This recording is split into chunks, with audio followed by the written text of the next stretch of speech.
एक बार एक अमीर व्यक्ति एक बौद्ध भिक्षु के पास जाता है और कहता है, हे मुनिवर, मैं अपनी नींद से बहुत परेशान हूँ। बहुत कोशिश करने के बाद भी मैं देर रात तक सो नहीं पाता और रात में सोने से पहले मेरे मन में दुनिया भर के विचार चलते रहते हैं और जब मुझे नींद भी आ जाती है तो मैं पूरी रात भर करवटें ही बदलता रहता हूँ और जब सुबह नींद खुलती है तो मुझे कुछ अच्छा महसूस नहीं होता।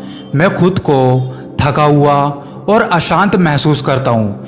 कृपया आप मेरी समस्या का कुछ समाधान बताएं। बौद्ध भिक्षुक ने कहा, इससे पहले मैं तुम्हारी समस्या का समाधान बताऊं, मैं तुम्हें गौतम बुद्ध की गहरी नींद के रहस्य के विषय में एक छोटी सी कहानी सुनाना चाहता हूं।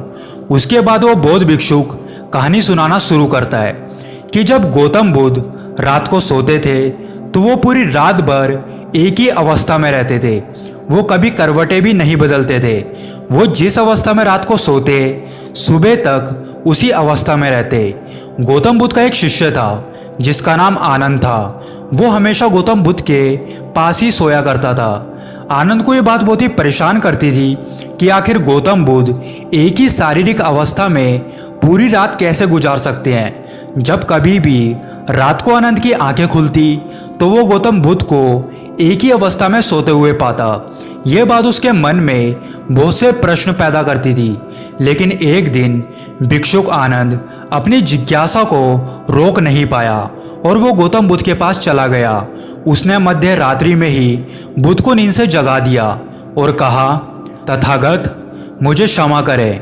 मैं जानता हूँ कि आपसे प्रश्न पूछने का यह उचित समय नहीं है क्योंकि आप पूरे दिन भर चलते ही रहते हैं और लोगों को धर्म का ज्ञान देते रहते हैं और उनकी समस्याओं का समाधान करते हैं। लेकिन मेरे अंदर की जिज्ञासा इतनी बढ़ चुकी है कि मैं सुबह तक का इंतजार नहीं कर सकता।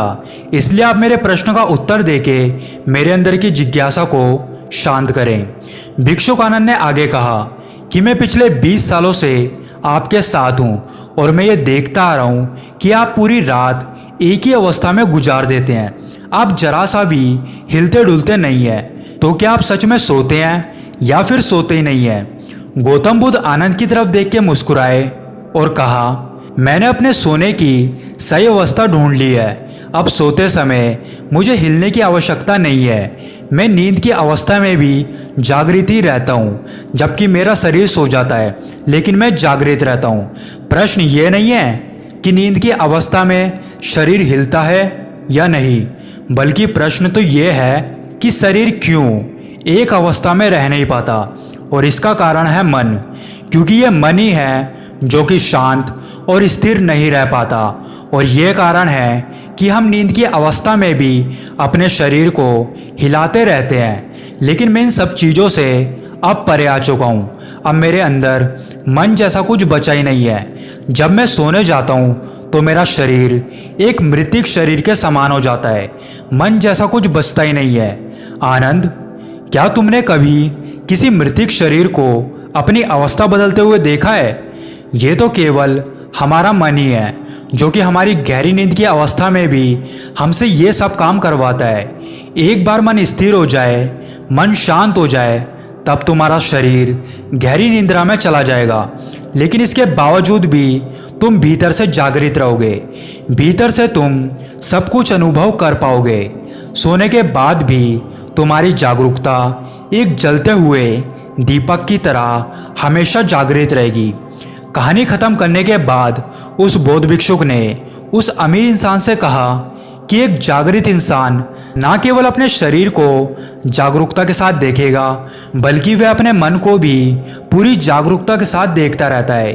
एक जागृत आदमी कभी भी एक सामान्य आदमी की तरह नहीं सोता।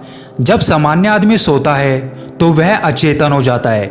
उसे अपने आसपास का भी पता नहीं होता, इसलिए तो वो अपने सपनों का भी चुनाव नहीं कर पाता। लेकिन जब एक बुद्ध व्यक्ति सोता है तो वह जागरूक होता है। जैसे सुबह आंखें खुली होती है, वैसे ही बुद्ध व्यक्ति की नींद में भी आंखें खुली होती हैं। इसलिए तो कहा जाता है कि बुद्ध व्यक्ति कभी भी सोते नहीं है। जब एक आम इंसान सोने के लिए जाता है तो उसे पता नहीं चलता कि वो कब सो जाता है। लेकिन अगर तुम जागने और सोने के बीच के उस छोटे से पल में जब हम सोने के एकदम करीब होते हैं, उस पल में तुम जागृत रह पाओ तो कुछ अद्भुत घटित होगा जो तुम्हें जागरूकता के और करीब ले जाएगा।